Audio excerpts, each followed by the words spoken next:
Hello friends, இன்னைக்கு நம்ம cook with குட்டிலிங்க குழந்தைங்களோட குட்டீஸோட all time favourite chocolate ice cream தான் வீட்லயே எப்படி வீட்டில் இருக்க பொருளை வச்சு செய்யறது ஈஸியாக செய்யறதுன்னு பார்க்க போகிறோங்க. அதுக்கு என்னென்ன பொருள் தேவைன்னு பார்க்கலாங்க. ஃபர்ஸ்ட் வந்து நான் ஒரு ஸ்பூன் அளவுக்கு பால் பவுடர் எடுத்திருக்கேங்க. இது பெரிய ஸ்பூனில் நம்ம செய்கிற ஐஸ்கிரீம் அளவை பொறுத்துங்க. இது வந்து பெரிய ஸ்பூனில் ஒரு ஸ்பூன் எடுத்திருக்கேங்க. அதில் வந்து 2 ஸ்பூன் அளவுக்கு கொக்கோ பவுடர் போட்டுக்கிட்டேங்க.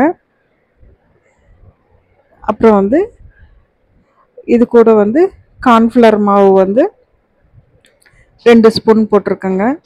இது எல்லாமே நான் சின்ன ஸ்பூனில் தான் போட்டிருக்கேங்க. உங்களுக்கு நீங்கள் எவ்வளோ ஐஸ்கிரீம் செய்கிறீங்களோ அந்த அளவுக்கு தகுந்த மாதிரி இந்த மெஷர்மெண்ட்ஸை வந்து அதிகம் பண்ணிக்கலாங்க, இல்லைனா கம்மி பண்ணிக்கலாங்க. இது எல்லாமே நல்லா மிக்ஸ் பண்ணிவிடுங்க. கார்ன்ஃப்ளவர் மாவு, கொக்கோ பவுடருங்க, அப்புறம் வந்து மில்க் பவுடர் போட்டிருக்கோம். இதில் வந்து காய்ச்சி ஆற வச்ச பால் தான் கொஞ்சம் சேர்த்திருக்கேங்க. இதை ஊற்றி கலந்துடுவோங்க. முதல்ல நல்லா வந்து லம்ஸ் இல்லாமல் கலந்துடுங்க. லம்ஸ் இருந்தாலும் ஒன்றும் பிரச்சனை இல்லைங்க, திரும்ப நம்ம மிக்சியில் அடிக்க தான் போகிறோம். இது மாதிரி வந்து நல்லா கலந்து வச்சுடுங்க. இப்போ வந்து திக்கான மில்க் எடுத்துருக்குங்க. யூஸ்வலாக வந்து இந்த சாக்லேட் ஐஸ்கிரீம் வந்து விப்பிங் க்ரீம் இருக்கு இல்லைங்களாங்க, அது வச்சு தான் செய்வாங்க. அதெல்லாம் இல்லாமல் நம்ம பால்லையே வந்து வீட்டில் இருக்க அதாங்க முன்னாடியே சொன்ன மாதிரி வீட்டில் இருக்க ஈஸியாக கிடைக்கிற பொருளை வச்சு நம்ம எப்படி வந்து கடையில் கிடைக்கிற மாதிரி அதே கன்சிஸ்டன்சியில் இருக்கவங்க அந்த ஐஸ்கிரீமு அதே மாதிரி செய்கிறதுன்னு தான் பார்க்குறோங்க.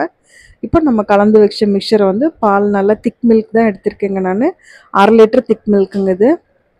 இதில் வந்து நம்ம கலந்து வச்சுருக்க மிக்சரை வந்து கலந்துட்டோங்க. பாருங்கள், இது நல்லா திக்காக கெட்டியாகிட்டு வருதுங்க. இந்த அளவுக்கு நல்லா கெட்டியான உடனே இதை வந்து ஆற வச்சுட்டுங்க நம்ம மிக்சியில் வந்து நல்லா வந்து அடிச்சுக்க போகிறோங்க.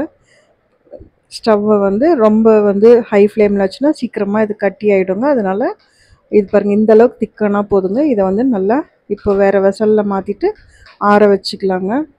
ஆற வச்சுட்டு தான் நம்ம மிக்சியில் சேர்த்துக்க போகிறோங்க. கம்ப்ளீட்டாக இது வந்து ரூம் டெம்பரேச்சருக்கு வந்துடணுங்க. இப்போ பாருங்கள், இது ஆறினோன்னே நான் வந்து சுகர் வந்து நீங்கள் அந்த பால்லையே கூட சேர்த்துக்கலாங்க. நான் வந்து இப்போ கலக்கிறப்போ வந்து சேர்த்துக்கிறேங்க.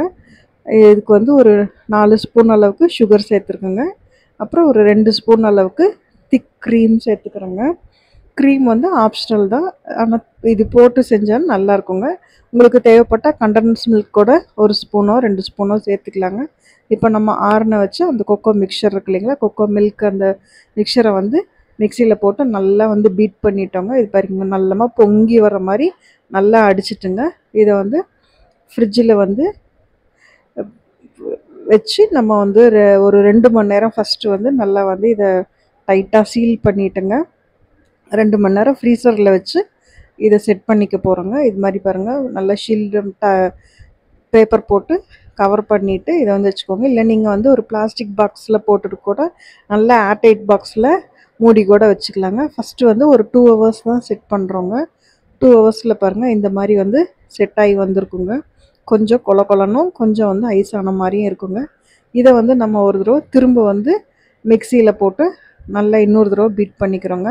இது மாதிரி ஏன் 2 தடவை செய்கிறோன்னா அது வந்து இந்த ஐஸ்கிரீம் வந்து கிறிஸ்டலாக இல்லாமல் நல்லா ஸ்மூத்தாக நமக்கு கிடைக்குங்க. அதுக்காக தான் நம்ம வந்து இது மாதிரி ஐஸ்கிரீம் பாதியாக ஆனதுக்கப்புறமும் திரும்ப ஒரு தடவை எடுத்து நம்ம மிக்சியில் பீட் பண்ணிக்கிறோங்க. இது மாதிரி பாருங்கள், நல்லா நுர பொங்கி வர மாதிரி நல்லா பீட் பண்ணிவிட்டுங்க. உங்களுக்கு பீட்டர் இருந்ததுன்னா கூட அதில் கூட பண்ணிக்கலாங்க. நான் வந்து கொஞ்சம் ஷார்ட்ஸ் இந்த கடையில் கிடைக்கும் இல்லைங்களா, அந்த சாக்லேட்டு கேட்பரி ஷார்ட்ஸுன்னு கிடைக்கிது இல்லைங்களா, அது 2 வந்து போட்டிருக்கேன். இதெல்லாம் ஆப்ஷனல் தாங்க, குழந்தைங்களுக்கு பிடிக்குமேனு இதெல்லாம் வந்து நம்ம செய்கிறோங்க. திரும்ப வந்து இதை வந்து ஓவர் நைட்டு மேக்ஸிமம் 8 ஹவர்ஸ்னால் நம்ம கரெக்டாக ஓவர் நைட் வச்சோம்னா நமக்கு வந்து நல்ல ஐஸ்கிரீம் செட் ஆகி வந்துடுங்க. அதுக்காக தான் ஓவர் நைட் வந்து சொல்கிறோம். 8 ஹவர்ஸ் வந்து ஃபுல்லாக வச்சுருங்க.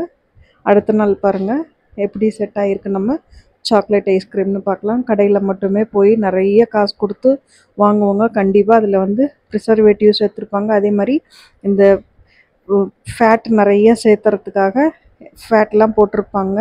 அதெல்லாம் எதுவுமே இல்லாமல் நம்மளோட பால் பவுடரு அது வச்சு எவ்வளோ சூப்பராக பாருங்கள், நம்ம சாக்லேட் ஐஸ்கிரீம் வந்து சூப்பராக நம்ம வீட்லேயே ரெடி பண்ணிட்டோங்க. அவ்வளோதாங்க, நம்ம வந்து சர்வ் பண்ணிக்கலாம். இதில் வந்து மேலே திரும்ப நான் வந்து கொஞ்சம் ஷார்ட்ஸ் இருக்குது இல்லைங்களா, அது வந்து டெக்கரேஷனுக்காகவும் அது சாப்பிட்றப்போ ஒரு க்ரன்ச்சியாக கிடைக்குங்க. அதுக்காக தான் இதுவும் போட்டுக்கிறோங்க. இதுவும் வந்து முற்றிலும் ஆப்ஷனல் தான். இது மாதிரிலாம் பசங்களுக்கு அட்ராக்ஷனாக செஞ்சு கொடுத்தா ஆஹா எங்கள் மம்மி குட் மம்மி அப்படின்னு சொல்லி விரும்பி சாப்பிடுவாங்க. பாருங்கள் சூப்பராக இருக்குங்களா? இது மாதிரி வந்து நம்மளும் இந்த சம்மருக்கு வந்து நீங்களும் உங்கள் வீட்டில் ட்ரை பண்ணி பாருங்கள். அதே மாதிரி கட்டாயமாக உங்கள் ஃப்ரெண்ட்ஸ்க்கும் ஷேர் பண்ணுங்கள். தேங்க்ஸ் ஃபார் வாட்சிங். தேங்க்யூ.